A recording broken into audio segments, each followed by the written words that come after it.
నమస్కారం. ఈటీవీ న్యూస్కు స్వాగతం. ముఖ్యాంశాలు. నవ్యాంధ్ర రాజధానిలో తొలి నిర్మాణానికి రంగం సిద్ధం. తాత్కాలిక సచివాలయానికి నేడు భూమి పూజ. జూన్ 15 కల్లా పూర్తి చేయాలని నిర్ణయం.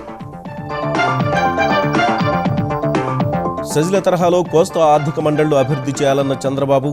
చట్టంలో చేర్చాలని మేక్ ఇన్ ఇండియా వారోత్సవాలలో కేంద్రానికి సూచన. తెలంగాణలో 11 మార్గాలు జాతీయ రహదారులుగా విస్తరణకు కేంద్రం సమ్మతి.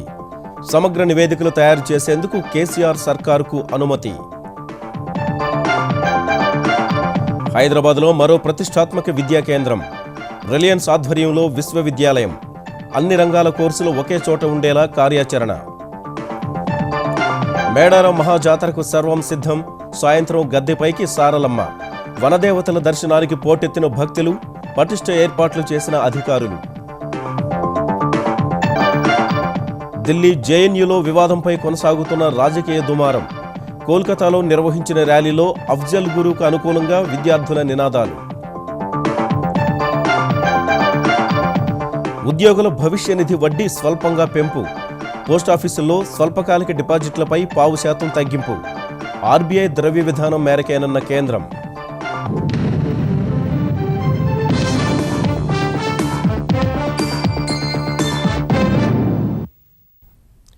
అమరావతిని ప్రపంచ స్థాయి నగరంగా నిర్మించాలని సంకల్పించిన ఆంధ్రప్రదేశ్ ప్రభుత్వం ఆ దిశలో కీలక ముందడుగు వేసేందుకు సిద్ధమైంది. వచ్చే జూన్ 15 నుంచి వెలగపూడి కేంద్రంగా పాలన సాగించే లక్ష్యంతో రాజధాని ప్రాంతంలో తొలి నిర్మాణంగా తాత్కాలిక సచివాలయ ప్రాంగణానికి నేడు శంకుస్థాపన చేస్తోంది. మరో గంటలో ముఖ్యమంత్రి చంద్రబాబు చేతుల మీదుగా భూమి పూజ జరగనుంది. రైతుల భాగస్వామ్యంతో ప్రజా రాజధాని నిర్మాణానికి శ్రీకారం చుట్టిన ఆంధ్రప్రదేశ్ ప్రభుత్వం నేడు మరో ముఖ్యమైన వేడుకను నిరాడంబరంగా నిర్వహిస్తోంది. గుంటూరు జిల్లా వెలగపూడిలో తాత్కాలిక సచివాలయ నిర్మాణానికి శంకుస్థాపన చేస్తోంది. ఉదయం 8:23 శుభముహూర్తాన ముఖ్యమంత్రి చంద్రబాబు తాత్కాలిక సచివాలయానికి భూమి పూజ చేయనున్నారు. ఇందుకు సంబంధించిన ఏర్పాట్లను మంత్రులు ప్రత్తిపాటి పుల్లారావు, దేవినేని ఉమా, పల్లె రఘునాథరెడ్డి, అచ్చెన్నాయుడు, నారాయణ పరిశీలించారు. రైతుల నుంచి సమ్మతి పత్రాలు తీసుకున్న తర్వాతే శంకుస్థాపన చేస్తున్నట్లు తెలిపారు. అతి తక్కువ సమయంలో జూన్ 15 కల్లా పూర్తి చేసి జూన్ ఆఖరు నుంచి పరిపాలన ఇక్కడ నుంచి కొనసాగించేటువంటి దానికి యుద్ధ ప్రాతిపదికన ముఖ్యమంత్రి గారు నిర్ణయం తీసుకోవటం. ఈ భవనాలు శాశ్వతంగా ఉండేటువంటి భవనాలు. ప్రజలకు సకాలంలో సజావుగా పరిపాలన అందించాలన్నటువంటి ఏకైక లక్ష్యంతో చంద్రబాబు నాయుడు గారు ఈ నిర్ణయం తీసుకోవడం జరిగింది. రాబోయే 4 నెలల్లో ఇక్కడ పరిపాలన అంతా కూడా చూడబోతా ఉన్నాం. రాష్ట్రపతులందరూ కూడా ఈ ప్రాంత ప్రజలకి రుణపడి ఉన్నాం. ఒక గొప్ప చరిత్రకి మలుపు చెప్పబోతుంది ఈ ప్రాంతం. ఈ ప్రతిపక్షాలు రేపు ఉదయం మీకు ల్యాండ్ అలాట్ చేయకుండానే ఆల్రెడీ గవర్నమెంట్ బిల్డింగ్లు కడుతుంది, ఈ చట్ట విరుద్ధం అని కోర్టు కూడా తీసిపోతారు. ఇది ముందే ఊహించి నేను యాక్చువల్గా సిఆర్డీ చెప్పాను, వాళ్ళ దగ్గర లెటర్ తీసుకున్నారంట. ఇలా ఈ ప్రభుత్వం ప్రతి విషయంలో జాగ్రత్త పడుతుంది. ఈ వేడుక ద్వారా రాజధానిలో తొలి నిర్మాణ ప్రక్రియ ప్రారంభమై 4 నెలల్లోనే 6 లక్షల చదరపు అడుగుల భవన సముదాయం అందుబాటులోకి రానుంది. ఒక్కో భవనంలో 1,00,000 అడుగుల చొప్పున 6 భవనాలను 3 ప్యాకేజీలుగా విభజించి సిఆర్డీఏ విడివిడిగా టెండర్లు పిలవగా ఎల్ఎన్టీ 2 ప్యాకేజీల కింద 4 భవనాలను, షాపూర్జీ పల్లోంజీ కంపెనీ 1 ప్యాకేజీ కింద 2 భవనాలను నిర్మించనున్నాయి. తాత్కాలిక సచివాలయాన్ని 45 ఎకరాల్లో నిర్మించనుండగా 27 ఎకరాల్లో భవనాలు, 18 ఎకరాలని పార్కింగ్ వంటి ఇతర వస్తువులకు వినియోగిస్తారు. తాత్కాలిక సచివాలయ భవనాల్ని G+7 విధానంలో నిర్మిస్తారు. ప్రత్యేక ఆర్థిక మండళ్ల తరహాలో కోస్తా ఆర్థికాభివృద్ధి మండళ్లు అభివృద్ధి చేయాలని ముఖ్యమంత్రి చంద్రబాబు కేంద్రానికి సూచించారు. తీరంలో పుష్కలమైన అవకాశాలు ఉన్నాయని ముంబైలో జరుగుతున్న మేక్ ఇన్ ఇండియా వారోత్సవాలలో చంద్రబాబు గుర్తు చేశారు. ఇదే సమయంలో పలువురు పారిశ్రామికవేత్తలతో సమావేశమైన ఆయన ఇటీవల విశాఖ సదస్సులో కుదిరిన ఒప్పందాలు కార్యరూపం దాల్చడంపై చర్చించారు.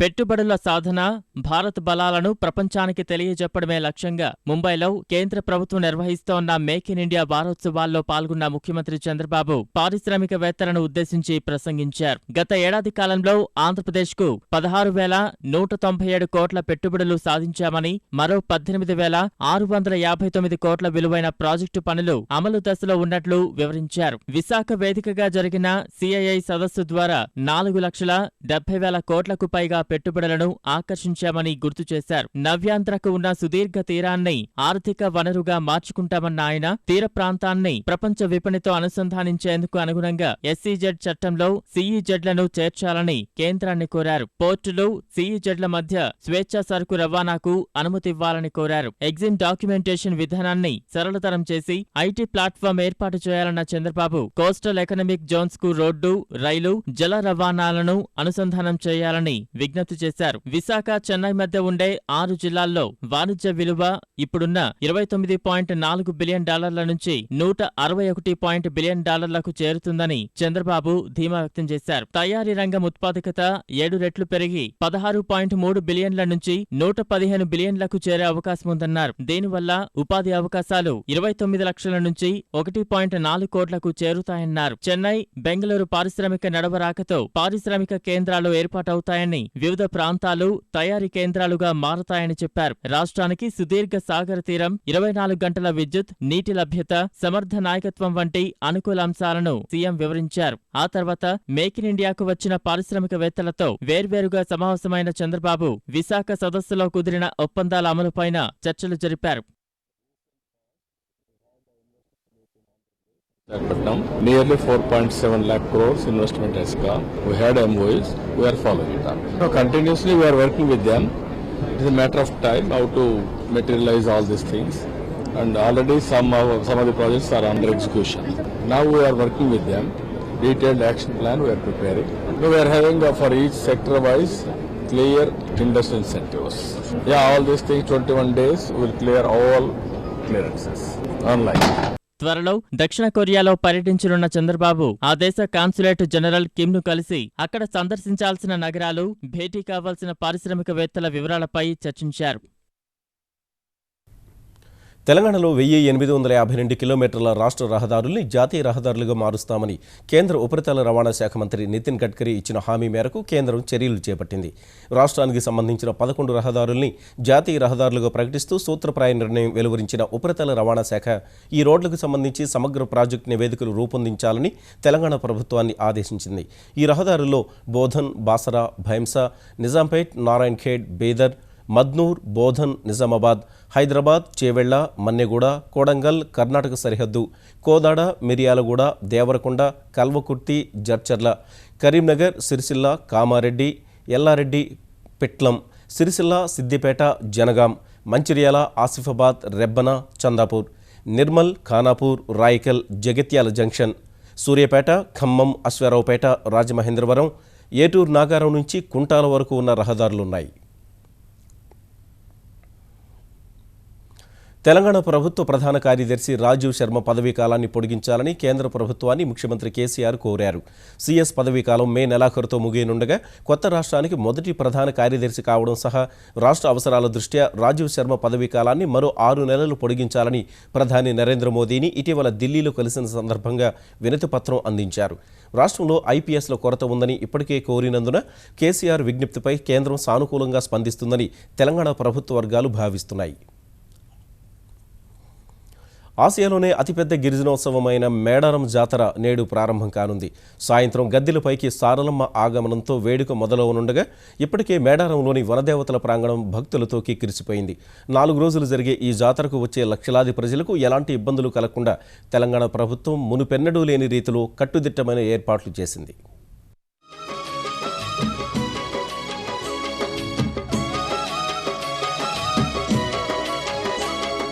ఆసియా ఖండంలోనే అతిపెద్ద గిరిజన జాతరకు వరంగల్ జిల్లా మేడారంలో సర్వం సిద్ధమైంది. గత కొన్ని రోజుల నుంచే వనదేవతల దర్శనానికి భక్తుల తాకిడి మొదలవగా ఇవాల్టి నుంచి 4 రోజులు జరిగే ఈ జాతర కోసం తెలంగాణ సహా ఆంధ్రప్రదేశ్, ఛత్తీస్గఢ్, ఒడిషా, మహారాష్ట్ర నుంచి తండోపతండాలుగా మేడారం బాట పట్టారు. ఈ సాయంత్రం సారలమ్మ, గోవిందరాజులు, పగిడిద్దరాజు గద్దె మీదికి రాగానే ఉత్సవం ఆరంభమవుతుంది.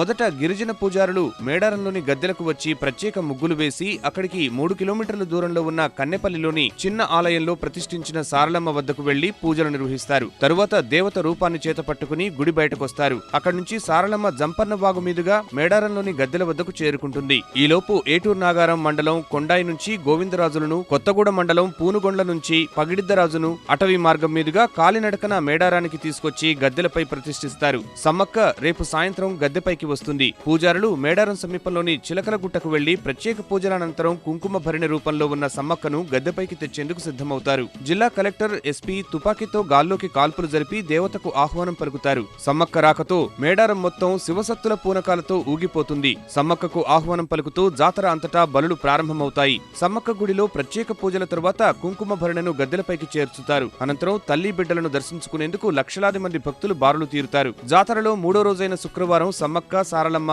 అశేష భక్తజనానికి దర్శనమిస్తారు. జంపన్నవాగులో పుణ్యస్నానాలు ఆచరించిన తరువాత భక్తులు అమ్మవార్లను దర్శించుకుంటారు. ఈ నెల 20న అడవి తల్లులు వనప్రవేశం చేయగానే జాతర పరిసమాప్తమవుతుంది. మేడారం అడవుల్లో కొలువైనవా సమ్మక్క, శతకోటి భక్తుల నేలుతున్నావా సారక్క. మేడారం అడవుల్లో కొలువైనవా సమ్మక్క, శతకోటి భక్తుల నేలుతున్నావా. తెలంగాణ ఆవిర్భవించిన తర్వాత మొదటిసారి జరుగుతున్న మేడారం జాతరను అత్యంత ప్రతిష్టాత్మకంగా తీసుకున్న తెలంగాణ ప్రభుత్వం పటిష్ట ఏర్పాట్లు చేసింది. 1.5 కోటి మంది భక్తులు దర్శనానికి వస్తారని అంచనా వేసిన ప్రభుత్వం గద్దెల వద్ద విస్తృత ఏర్పాట్లు చేసింది. గంటకు 50,000 మంది భక్తులు అమ్మవార్లను దర్శించుకునే విధంగా క్యూ లైన్లను సిద్ధం చేసింది. జంపన్న వాగుకు 2 వైపులా 6 కిలోమీటర్ల పరిధిలో స్నానఘట్టాలు ఏర్పాటు చేసింది. తలనీలాలు సమర్పించేందుకు 2 కళ్యాణకట్టలు, పారిశుధ్య సమస్య తలెత్తకుండా 17,000 తాత్కాలిక మరుగుదొడ్లు నిర్మించింది. తెలంగాణ దేవాదాయ మంత్రి ఇంద్రకరణ్ రెడ్డి మేడారంలోనే మకాం వేసి ఎప్పటికప్పుడు ఏర్పాట్లు పర్యవేక్షిస్తున్నారు.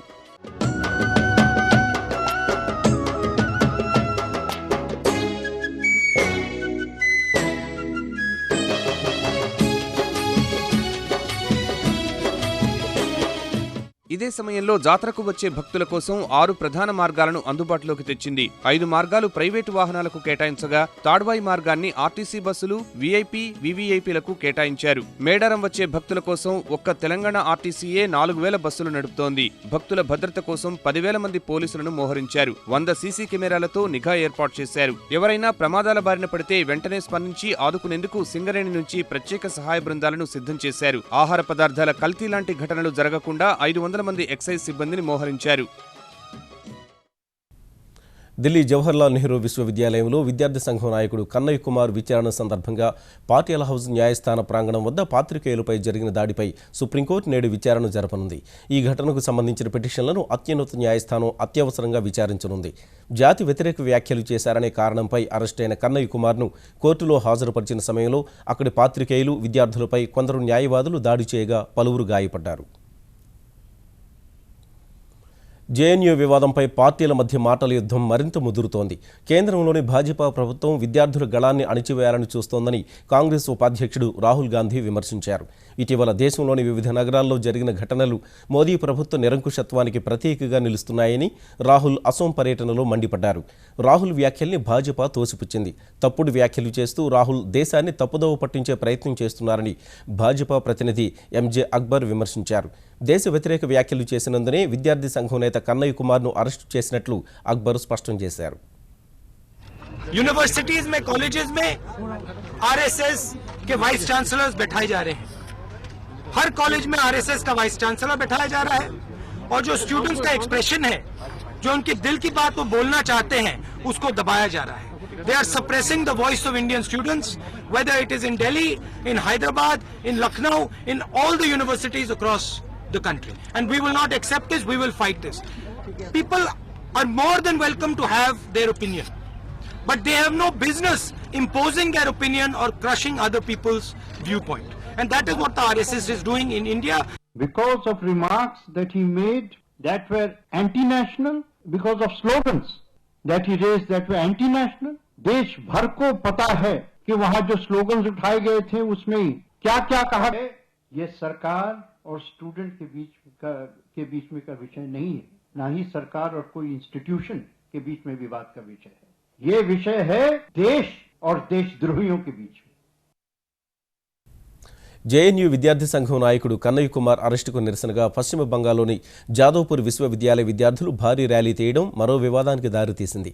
జాదవ్పూర్ విశ్వవిద్యాలయంలో ధర్నా నిర్వహించిన వామపక్ష అనుకూల విద్యార్థులు పార్లమెంటుపై దాడికి సూత్రధారి అఫ్జల్ గురుకు అనుకూలంగా నినాదాలు చేస్తూ ర్యాలీ నిర్వహించారు. మోదీ సర్కార్ ఆర్ఎస్ఎస్కు వ్యతిరేకంగా పెద్దపెట్టున నినాదాలు చేశారు. హైదరాబాద్ నగరానికి మరో మకుటాయమాన విద్యా సంస్థ రాబోతోంది. తెలంగాణ ప్రభుత్వ సహకారంతో అండర్ గ్రాడ్యుయేషన్, పోస్ట్ గ్రాడ్యుయేషన్లో ఇంజనీరింగ్, మెడిసిన్ సహా సాంకేతిక కోర్సులన్నింటినీ ఒకే ప్రాంగణం నుంచి అందించాలని రిలయన్స్ సంస్థ యోచిస్తోంది. అత్యున్నత ప్రమాణాలతో స్టాన్ఫోర్డ్ విశ్వవిద్యాలయం స్థాయిలో ఈ విద్యా సంస్థను ఏర్పాటు చేసి పరిశోధనలకు పెద్దపీట వేసేలా చర్యలకు శ్రీకారం చుట్టనుంది.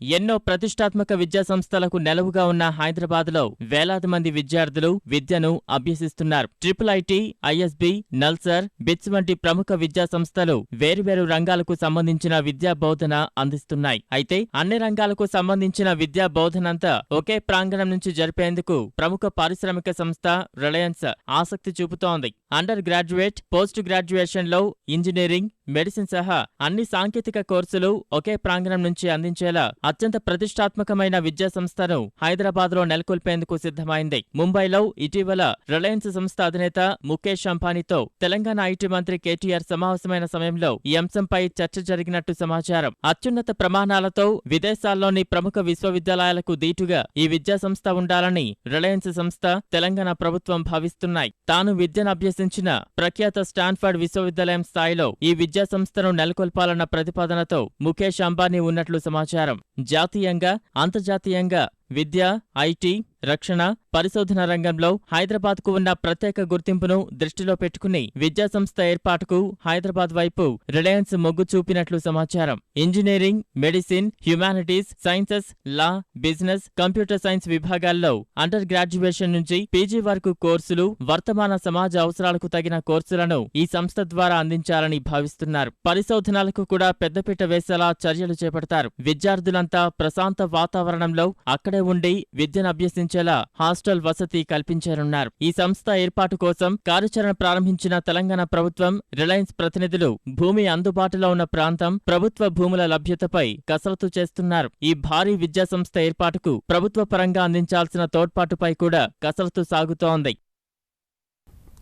దేశంలో అత్యంత ప్రతిష్టాత్మకమైన డూన్ విద్యాలయం ఆంధ్రప్రదేశ్లో తమ శాఖ ఏర్పాటు చేసేందుకు ఆసక్తి వ్యక్తం చేసింది. ఈ మేరకు డూన్ విద్యాలయ ప్రతినిధులు మంగళవారం ఆంధ్రప్రదేశ్ మానవ వనరుల శాఖ మంత్రి గంటా శ్రీనివాసరావును కలిసి విజయనగరంలో డూన్ విద్యాలయాన్ని ఏర్పాటు చేస్తామని చెప్పారు. ఇందుకు హర్షం వ్యక్తం చేసిన మంత్రి విద్యాలయ స్థాపనకు ఆంధ్రప్రదేశ్ ప్రభుత్వం నుంచి పూర్తి సహకారం ఉంటుందని వారికి వివరించారు. తెలంగాణలో ఇవాళ్టి నుంచి భూముల సమగ్ర సమాచారం అందరికీ అందుబాటులోకి రానుంది. రెవెన్యూ రికార్డులు సహా పహాణీలు, గ్రామ పటాలు వంటి భూములకు సంబంధించిన అన్ని వివరాలు అంతర్జాలంలో లభ్యం కానున్నాయి. ఇందుకోసం రూపొందించిన ప్రత్యేక వెబ్సైట్ మా భూమిని తెలంగాణ ఉప ముఖ్యమంత్రి మహమూద్ అలీ ప్రారంభించనున్నారు. భూ యజమాని సర్వే నంబర్ సహా చరవాణి నంబర్లను అనుసంధానం చేసి లావాదేవీల సమయంలో సమాచారం అందేలా చర్యలు తీసుకుంటారు. మ్యూటేషన్ ప్రక్రియను కూడా ఈ వెబ్సైట్తో అనుసంధానిస్తారు. పంట రుణాలు సులువుగా ఇచ్చేందుకు వీలుగా బ్యాంకులకు సమాచారం అందుబాటులో ఉంటుంది. కౌలు రైతులకు గుర్తింపు కార్డుల జారీ కూడా మా భూమి వెబ్సైట్ ద్వారానే జరగనుంది. ఇందులో పొందుపరిచిన సమాచారంపై అభ్యంతరాలు, ఫిర్యాదులకు 2 నెలల గడువిస్తారు. తెలంగాణలో అన్ని నగరపాలక సంస్థల్ని హైదరాబాద్ తరహాలో అభివృద్ధి చేసే ప్రణాళికలు తమ వద్ద ఉన్నాయని పురపాలక శాఖ మంత్రి కేటీఆర్ తెలిపారు. పురపాలక శాఖ బడ్జెట్ అంచనాలపై అధికారులతో సమీక్షించిన ఆయన గత కేటాయింపులను పరిశీలించి నూతన బడ్జెట్ అంచనాలను తయారు చేయాలని సూచించారు. గతంలో కంటే అభివృద్ధి, సంక్షేమ కార్యక్రమాలు పెరిగినందున ఆ మేరకు నిధులు పెరుగుతాయని చెప్పారు. నూతన మార్కెట్ల నిర్మాణం, నగర పంచాయతీలకు భవన నిర్మాణం, శ్మశాన వాటికలు, స్వచ్ఛ వాహనాల కొనుగోలు కోసం బడ్జెట్లో ప్రాధాన్యమిస్తామని, ఈ మేరకు కేటాయింపులు జరపాలని ప్రభుత్వాన్ని కోరతామని తెలిపారు. హైదరాబాద్లో చెరువుల పునరుద్ధరణకు urban tank renovation and development పేరుతో ప్రత్యేక కేటాయింపులు చేసి చిత్తశుద్ధిని చాటుతామని వివరించారు. రాబోయే 3 ఏళ్లలో ప్రజలకు అభివృద్ధి స్పష్టంగా కనిపించడమే తమ లక్ష్యమని కేటీఆర్ చెప్పారు. శాఖలోని ప్రతి విభాగం 100 రోజుల లక్ష్యానికి సంబంధించిన సమగ్ర నివేదిక రూపొందించి ప్రజల ముందుంచాలని స్పష్టం చేశారు. తెలంగాణ తెలుగుదేశం నేతలతో అధినేత చంద్రబాబు ఈ మధ్యాహ్నం విజయవాడలో సమావేశం నిర్వహించనున్నారు. ఈ సమావేశానికి తెలంగాణ తెలుగుదేశం అధ్యక్షుడు ఎల్ రమణ, సీనియర్ నేతలు మోత్కుపల్లి నరసింహులు, రావుల చంద్రశేఖర్ రెడ్డి సహా పార్టీలో మిగిలి ఉన్న ఎమ్మెల్యేలు హాజరు కానుండగా తెలంగాణలో పార్టీ బలోపేతానికి ఎలాంటి చర్యలు తీసుకోవాలనే అంశంపై ప్రధానంగా చర్చ జరగనుంది. కొద్ది రోజుల నుంచి పార్టీ శాసనసభ్యులు ఒక్కొక్కరుగా తెరాసలో చేరుతున్న వేళ తాజా పరిణామాలపై నేతలతో చంద్రబాబు చర్చించనున్నారు. రానున్న రోజుల్లో పార్టీని ఏ విధంగా పనిచేయాలి, ప్రజా సమస్యలపై ఏ తరహాలో పోరాడాలి అనే అంశాలపై దిశానిర్దేశం చేయనున్నారు. త్వరలో అసెంబ్లీ బడ్జెట్ సమావేశాలు జరగనున్నందున పార్టీ పరంగా అనుసరించాల్సిన వ్యూహం, నేతలు ఆత్మస్థైర్యం కోల్పోకుండా వ్యవహరించాల్సిన తీరుపై చర్చించే అవకాశం ఉంది. ఆంధ్రప్రదేశ్ తెలుగుదేశంలో యువత భాగస్వామ్యం పెంచేలా ఆ పార్టీ అధిష్టానం కసరత్తు ప్రారంభించింది.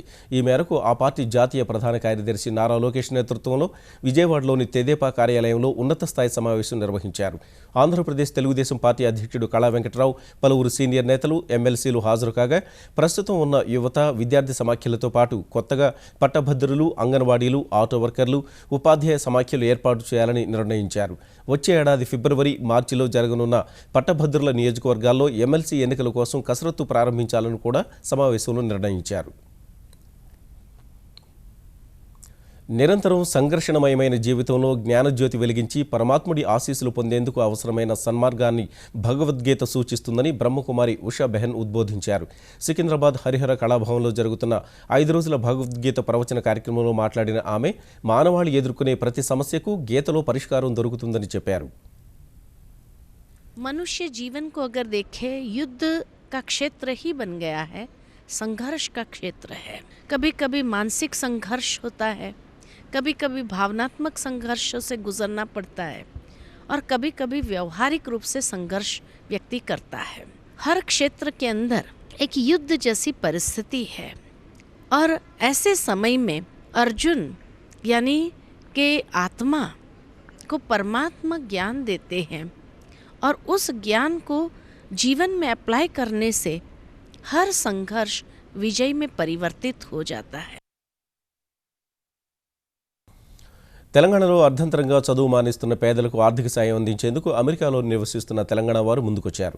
ఈ మేరకు ఆర్థిక సమస్యలతో చదువు మానేసే పేద కార్మికులు, వారి పిల్లలకు ఆర్థిక సాయాన్ని అందించేందుకు భారతి పేరుతో ఓ కార్యక్రమం చేపట్టాలని నిర్ణయించారు. ఇందుకు సంబంధించి తెలంగాణ అభివృద్ధి సమాఖ్య TDF అధ్యక్షుడు విశ్వేశ్వర్ నేతృత్వంలో ఫ్లోరిడాలోని ఓర్లాండో నగరంలో జరిగిన సౌత్ ఈస్ట్ రీజనల్ కాన్ఫరెన్స్లో పలువురు వైద్యులు, విద్యావేత్తలు, వ్యాపారులు తమ అభిప్రాయాలు వ్యక్తం చేశారు. భారతి కార్యక్రమానికి ఆర్థిక సహకారం అందించడానికి చాలామంది ముందుకొచ్చారు. ఈ సదస్సు తర్వాత నిర్వహించిన కార్యక్రమంలో గాయకులు పాడిన తెలంగాణ జానపద గేయాలు ఆహుతుల్ని ఆద్యంతం అలరించాయి. అమెరికా అధ్యక్ష ఎన్నికల ప్రచారం కొత్త పుంతలు తొక్కుతోంది. విమర్శలు, ప్రతి విమర్శలతో పాటు ప్రత్యర్థుల్ని అనుకరిస్తూ అభ్యర్థులు తమలోని కొత్త కోణాన్ని ఆవిష్కరిస్తున్నారు. తాజాగా డెమోక్రాట్ అభ్యర్థి హిల్లరీ క్లింటన్ ప్రత్యర్థుల్ని విమర్శించే క్రమంలో సునకాన్ని అనుకరించారు. అమెరికాలో నెలకొన్న ఆర్థిక మాంద్యంపై ప్రత్యర్థుల విమర్శల్ని ప్రస్తావిస్తూ ఆమె సునకంలా అరిచి అభిమానులకు కాసేపు నవ్వులు పంచారు. I'm trying to figure out how we can do that with the Republicans. You know, we need to get that dog and follow them around, and every time they say these things, like, oh, you know, the Great Recession was caused by too much regulation. You know, I think we could cut. ఉద్యోగుల భవిష్య నిధిపై వడ్డీ రేట్లను 8.75% నుంచి 8.8% పెంచిన కేంద్ర ప్రభుత్వం తపాలా కార్యాలయాల్లో స్వల్పకాలిక పొదుపు డిపాజిట్లపై మాత్రం కోత విధించింది. 1-2-3 కాల వ్యవధితో చేసే డిపాజిట్లపై వడ్డీ రేట్లను 0.25% తగ్గించింది. కిసాన్ వికాస్ పత్రాలు, 5 ఏళ్ల రికరింగ్ డిపాజిట్లపై వడ్డీ రేట్లలో కూడా కోత విధించింది. 3 నెలలకోసారి స్వల్పకాలిక పొదుపు డిపాజిట్ల వడ్డీ రేట్లపై సమీక్ష నిర్వహిస్తామని కేంద్ర కార్మిక శాఖ తెలిపింది. 5 ఏళ్ల టర్మ్ డిపాజిట్లు, జాతీయ పొదుపు పథకాలు, వృద్ధాప్య, ఆడపిల్లల పొదుపు పథకాలపై వడ్డీ రేట్లలో మాత్రం ఎలాంటి మార్పు చేయలేదు. రిజర్వ్ బ్యాంక్ అనుసరిస్తున్న ద్రవ్య విధానం ప్రకారం వడ్డీ రేట్లలో మార్పులు చేసినట్లు కేంద్ర ఆర్థిక శాఖ స్పష్టం చేసింది. ఈటీవీ న్యూస్ సమాప్తం. నమస్కారం.